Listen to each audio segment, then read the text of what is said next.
ak lëkkaloo na si ak ñoom. Voilà donc je dis encore une fois gis nga Sarkozy. il a né à son 5e procès. Voilà Thioune. Ouais, il a né à son 5e procès. Et il a été condamné aussi. am na bu ñu condamné mi ngi bracelet électronique ak yooyu. Champ donc moi je dis suba bu dee dañ see yegg si c'est que autorité judiciaire yi fii.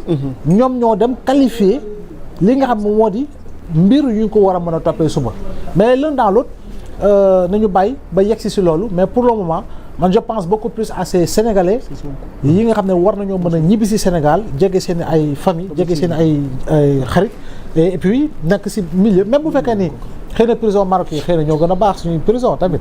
mën a sax gis nga au-delà des gis nga boo fa dugg mën naa ne 20 voire 30% ñu fa nekk c'est des étrangers. Voilà. bëgguma si c'est ay mais étrangers yi ñu ngi fa. en pagaille. en pagaille. Ouais. pour man tey koo fa téye chaque jour il a droit à 1250 je crois aujourd'hui 1200. waaw léegi loolu c'est combien de millions lay consommer ci gafaga Sénégal. te en retour du la apporter dara. mieux vaut nga delloo ko dëkkam taal. léegi nga def ko sa doomu réew. aussi simple. ba pare tamit on doit repenser le milieu carcéral. voilà tabax ko tabax war nañu defaraat prison yi mu gën a jekk. war nañu prison mu gën a baax war nañu ko évoluer quoi. parce que war nañu mën a def sax ay en retour doo def dara. mu ngi koy wax ay ferme enfermé. c'est ça on doit arriver ça. lan la ma ne ko ferme enfermé. ñu ngi wax autosuffisance. waaw ferme enfermé. yëpp c'est des waaw su ma ko waxee. xam nga si mbay beeg si leneen rek loo xam ne une info de dernière minute grand Abdoulaye. après ma jox la nga commenter laata may jàll ci bay na concernant Mansour Faye alors soxna Lalla. dafa mel ni Mansour Faye nekk membre. de l'Alliance pour la République nekkoon fi jëwriñ ci gouvernement Macky Sall ba pare nekk gorom di beau-frère am. alors mel na ni am na xibaar gu mu dégtal internet yi ma bàyyi la nga daal leen koy jàngal. effectivement muy l'ancien ministre Mansour Faye membre de l'Alliance pour la République du Sénégal. Je cite nee na je voudrais informer l'opinion nationale et internationale que j'ai été injustement interdit d'embarquer dans le vol d'Air France ce jour. Lundi 10 mars 2025 à destination d'Jeddah via Paris pour aller faire le petit pèlerinage à la Mecque. À ma question sur le refus de ma sortie du territoire, l'agent de police me répondit: c'est sur instruction de l'autorité supérieure. J'informe encore qu'à ma connaissance, je ne fais l'objet d'aucune procédure ni d'aucune enquête, encore moins d'une quelconque accusation en quoi que ce soit. Alors, si c'est pour des questions politiques, cette autorité va continuer à souffrir. Qu'elle sache que je suis et je reste debout, droit dans mes bottes, Mansour Faye, membre de l'Alliance pour la République. Alors, grand Abdoulaye, donc c'est une information qui vient d'être relayée par moi à travers les réseaux. Mi ngi artu nag ci xamal daal opinion nationale et internationale ci li ko daal dégg nga li soxna Lalla leeral. À votre niveau tey pour réagir à chaud par rapport à ça, qu'est-ce qui jeex tàkk. Abdoulaye boobu dégguma li nga wax dëgg là c'est juste dire. mais il a l'air sérieux hein. Dans son poste hein. il est pas sérieux pour dire tu sais autorité judiciaire. oui mën na jël ay décisions yoo xam ne amaana duñ ko fësal. waaw parce que xëy na ñi ngi def l'enquête ñi ngi liggéey yoo xam ne amaana ciblé ñu diw ak diw ak diw yoo xam ne xëy na enquête mi ngi waaj a ñëw ubbeel boo xam ne de manière formelle. rapport épinglé nga voilà mën na nekk loolu. donc de ce point de vue là. je crois bien que y a d'autres personnes c'est pas la personne la plus importante.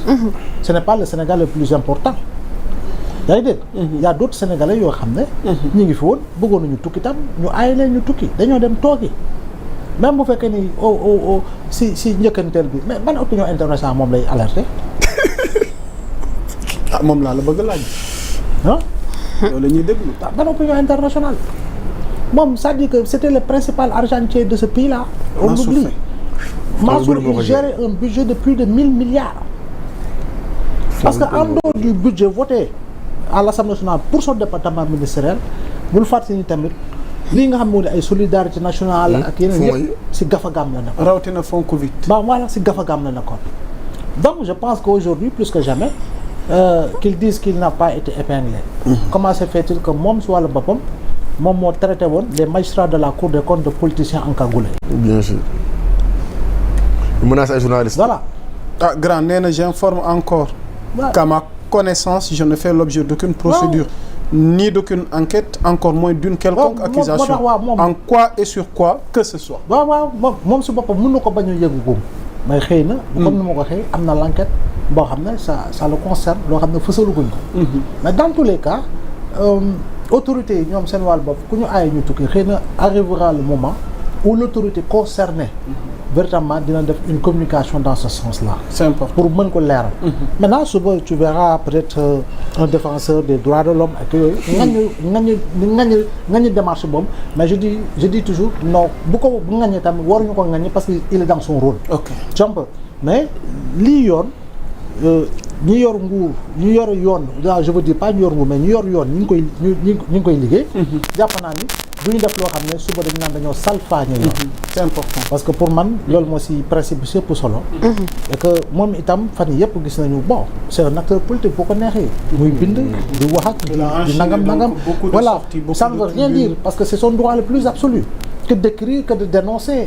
C'est son droit le plus absolu de s'opposer, c'est son droit le plus absolu de tirer sur le régime en place, etc., etc. C'est son droit le plus absolu.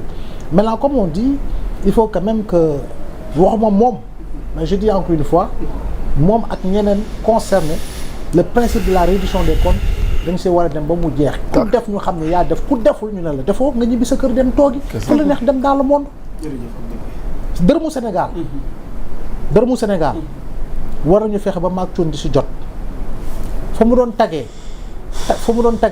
foofu nag la ñu war a teggi parce que am na ñoo xam ne dërëm war nañu yegg si maag cuun mais dañ koy bloqué ca kaw benn groupuscule benn lobby ñoo koy aakimoo ba maag cuun du ñu jot suñu wàll. ah oui si donc loolu il faut ñu laaj ko voilà yaa Moussa regarde bien je donne juste un exemple. allez-y. Baba yow gis nga Bourguiba bi ñaata immeuble ñoo fay juddu jamono yi. vite fait que ñu taxaw.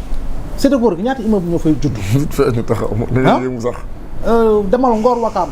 c'est combien d'immeubles là. bari na de plus 10. bari na de. Yaa Moussa calcule qui achète ces appartements là. Calcule qui construit ces immeubles là mais calcule surtout ceux-là qui achètent ces appartements là. est-ce que Dakar waa bi yow pouvoir d'achat bi nga xam ci Sénégalais bi est-ce que on est si riche. pour véritablement lii juddu ci immeuble fii ci Sénégal ñëpp ñu koy jënd ñun ñoo koy jëndandoo ñun ñoo koy jënd. pour des centaines de millions je te dis. et assez souvent immeuble day taxaw. maquette bi à part de la maquette lu mu équipement lu mu war a mel. appartement yi jeex na. te immeuble bi pareegul. fondation lañ nekk. mais maquette bi rek tax na nit yi ñëw nañu taxaw jënd nañu F4 F5 F3 FI. waaw mais location 500000 jëm. voilà mais moo tax Yaa Moussa il faut que yooyu yëpp ñu liggéey ci pour mu leer. pour que sénégalais bii. nga xam ne dafay am problème ngoon lu mu reere am problème ngoon lu mu añee. am problème mu xëy. pour que loolu ñu def ci table rase ba xaalis bi tasaaru. ba ku nekk war a mën a jot ci li nga war a jot ci xëy gu sell surtout. le problème de l'emploi lu bari lu ko gàllankoor bokk na ci ñi nga xam ne ñoo doon kii moom milliardu Sénégal di ko dugal seen gafaga. détournement yi. lu doy waar Cheikh Tourné dañuy wéyale ak information boobu nga xam ne dafa tàbbi ci biir waxtaan wi te la dégtal leen ko léegi. ginnaaw grand Abdoulaye Mbow ñu jox Bayna Gueye Mansour Faye àdduna. defaru na ba jekk dem aéroport xam naa dafa bëggoon umra ci. donc dem Makka ak Medina ñu xamal ko ni ko kat doo dem. Alaaji Mansour day lu tax du ma dem ñu ne ab ndogal lañ jot. c'est que je le comprends il est dans son rôle. nee na enquête topp ko. non enquête xam nga boo waxee loolu wax tamit na xam ne ci weeru koor la nekk dafa ne di war aussi rapport fond force Covid bi mi ngi ni fàng. ñu ñëpp ñu liir ko def ci ay manifestations yuuxu ak ci job si mënoon jox transportu ceeb bi à hauteur de combien de millions ba automobile di këpp ci yoon bi naar bi nga xam ne dafa créé entreprise la veille. mu jox ko marché de ñaar milliards. loolu yëpp c'était sous sa magistère moom moo doon gérer fonds yooyu. te loolu rapport da ci génn bi ñuy nekk ci nguur gi la rapport génn wax li muy wax waa kii of nag dem ko kii mu daaxaleen plein de politiciens loolu démb la fàtte xaju fi léegi nag boo gisee temps yi sorti yow mi bi mu ne il a peur chaque jour day confirmer qu'il a peur chaque jour day poser acte yi prouver nga ne sincèrement mooy poste yi muy def waaw c'est poste répétitif ça confirme qu'il a peur te boo tiitee c'est parce que xam nga li nga def léegi nag moom c'est simple qu'il le veuille ou non il va répondre Mansour Faye mënul mucc parce que képp ku xool ni mu diwa ma waxuma la Mansour Faye sax mais doomam bu jigéen bi ferme bu mu yor des milliers de milliards une jeune dame même pas 30 ans. fan nga ko mën a liggéeyee dañu ko dëgg te yàlla tax moom affaire bi muy hydraulique bi le cas de Sen'Eau Suez.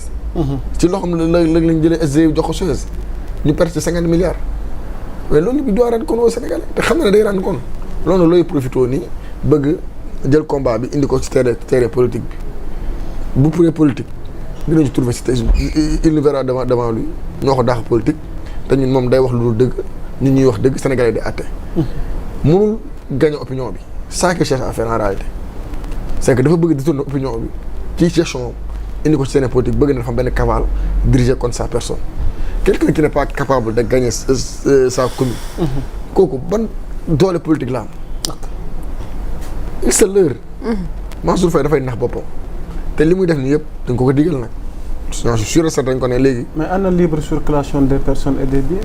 waaw mais si kaw nga libre mais il n'est pas libre tey Moussa su ma la dénkee sama xaalis ci rendre gooma compte mais mënoo libre tant que rendre ma compte mais notifié wu ñu ko loolu la bëgg wax maanaam gisagul benn kii dara lu koy wan ni ko ni war nañ ko mën a aaye mu tukki wala mu jaabante wala mu dox. li ko notifié c'est clair rapport génn épinglé ko. rapport bi dañ ci war ko war a élucider ñëpp nangu nañ ko d'accord nga ñu élucider rapport force que waaw wala déet. ñëpp a ko yàkkamti ki. mi ngi noonu. te ñëpp xam nañ ne loolu moom c'était le progéniteur. moo ko doon gérer kon mënuñu élucider loolu sans Mansour Faye comme li ma wax tout à l'heure rek par rapport ak Macky Sall ci gestion finance publique yi. loolu mënuñu ko leeral sans Macky Sall fond force que mënuñu ko leeral sans Mansour Faye. léegi nag il mène essayer de détourner indi ko dans le terrain politique. mais moom lépp lu mu wax lu tegul yoon ñun mën nañu wax li nekk yoon ba teggi ko. et que ne ko du ma ko tere tamit parce que c'est un homme politique c'est son plein droit mu mën a ay combat politique li mu def nii yëpp xamoon ne bu baax du génn dëkk bi. parce que bien avant lui am nañu ko fi tenté ay Issa Sall yooyu yëpp dañ leen rebourser chemin xamoon na ne du génn mais dañ xaama jëm ko def un coup politique. mais groupe politique bu day nekk benn glace. kon lii mu def nii tey xamoon na ne du génn. il le savait clairement xamoon na ko. moo ko tey nga bëgg wax. moo ko tey li muy def nii moo ko tey li mu def nii yëpp moo ko tey dafa orchestre ñun nag dañu mën a combat politique. parce que njëkkuñu ko le président Sonko gis nga bi ñu ci tolloo xam ne lii c'était un combat politique. il l'a mené politiquement ba génn ci mais moom benn amul dayoo bi xam-xam yi tamit matewu ko fit bi matewu ko ba pare dafa takk rip pour mën a indi kii bi ci terrain politique bi ba gagner opinion bi parce que opinion bi li ñuy wax tout à l'heure rek li ñuy seetaan ñu gën a comprendre les gens foofu li ñuy seetaan ñu ëpp xam-xam. moom lépp lu mu def midi balaa midi gars yi comprendre nañ fan la si jub lii tey lay def débat ak suba. bu ginnaaw suba gars yi toog nekk ci leneen waxtu bu yoon defee liggéeyam war ko woo dinañ ko woo te dina wuyu. kon su ma la déggee Mansour na waajal boppam à tout moment moom yoon nañ ca ay tànk. non mais moom xam na ko bi mu ne il a peur parce que xam na ne gars yi dañuy def reddition de compte moo tax poste répétitif yeeg lu ne attaque yeeg xam naa bu soññ sax def infraction si beneen fànn ñu téye ko ci loolu noonu mais sama gars yi koy ñaan nañ nekk nante bu saagoon sax buñ ko téye nañu leeral suñuy milliards ñu gën a yitewoo moom fu ñu koy téye moom dañ koy téye pour mu indeeloon suñu alal parce que sonn nañ trop Sénégalais yi tout le temps ñu jooy ñoom ñoo ñu teg coono bi nag li grand wax tout à l'heure rek benn groupe de personnes ñoom ñooy jël engagé ay des milliers de milliards ñoom ak seen njaboot pendant ça Sénégalais yee ngi bëgg dee mooy inéquité sociale bi ñuy wax da ngay dëkk sa kër di daw dépense bi bëgg dee pendant ça à côté de chez toi benn nit ñoo dafa ci wax R+8 di louer appartement ay 500 000 francs te ñëpp xam nañ ne pouvoir d'achat bi ak revenu salarial bi permettre benn Sénégalais nga mën a jël appartement yooyu bu weer ak weer surtout ça. am ay doom yu jàngee école privée. dina oto yoo xam ne bu amul di licence du taax. yow ngay daw dépense di góorgóor di jënd du jour le jour. nit ñëw à côté de toi di mën a vie boobu te loolu moom ci Sicap bi ah 2 pas de chez moi am na immeuble boo xam ne R+9 la appartement yi ay 600 000 francs la. en si peu de temps. dañ koy tabax moins de 2 ans. ñu tabax ko mu pare ay ngan kii gars yi di ko loué ay 600 000 francs. sans compter leur haute charge yi ñuy am te ñëpp xam nañ ne fii ki fi ëpp salaire amul 10 millions je crois. wala bu ko amee tamit ci la yem. kon nan la leen te ñaata di ñoo am loolu ñaata fonctionnaire parce que Diomaye sax 5 millions la am. ñaata fonctionnaire nu la loolu permettre loolu kon fan la ñuy jëlee xaalis bi ñu mën a dundee mën a niveau de vie boobu noonu. yooyu yëpp c'est à demander. c'est important on va essayer d'avancer là. d'accord dañuy ñëw bi nga ko liiree ba noppi mais. ñu am réaction Pape Demba Thioune réaction à chaud ci poste Mansour Faye bi bëgg a tukki dem Makka ak Madina ñu téye ko ci aéroport bi. mu tàmm ci Makka ak Madina. autorité bi xamal ko ni ko kat jot nañ digal ca kaw xamal ñu ne. doo bouger mètre bëggul woon dem Maroc. lépp a ngi ci allez-y Pape Demba Thioune. li ko mën a firndeel. te li ko mën a firndeel mën na dem ba ñeent. vas-y. maanaam mën na jógee ci ñeent kilifa te mënoo xam ban la si peut-être moom xamul ban la si waaye mën na jógee ci ñeent yooyu laa lay wax. am suñu constitution article 8 daf ne tout individu a le droit de circuler librement, de s'établir et de quitter le territoire national. Ça c'est un principe. Alors si même constitution boobu dañ naan ces libertés et droits s'exercent dans des conditions prévues par la loi. Et la loi c'est quoi? C'est le code. léegi wax naa la autorités yi nga xamante ni ñoom mën a intervenir pour tere nit bu génn ci réew. IST interdiction de sortie du territoire bu njëkk bi mooy ça peut être autorité administrative. La police par exemple. La police mën na la notifier une interdiction de sortie du territoire mu sukkandiku ci code de la sécurité intérieure. Par exemple article 8 moo ne nit ki nga xamante ni joxtu nañ ne dañ koy mën nañ ko toppee loo xamante ni dafay compromettre sécurité réew mi wala laal sécurité réew mi wala mbir yoo xamante ni mbirum terrorisme la wala day laal ordre public bi kooku bu ñëwee aéroport bu dee am nañ information boobu mën nañ ko tere. mesure conservatoire. mooy mesure conservatoire mais ci mu jógee ci autorité administrative c'est pas une autorité judiciaire mën na jógee également ci autorité judiciaire yu njoxte ne yow ñu ngi lay tudd ci ay mbir yoo xamante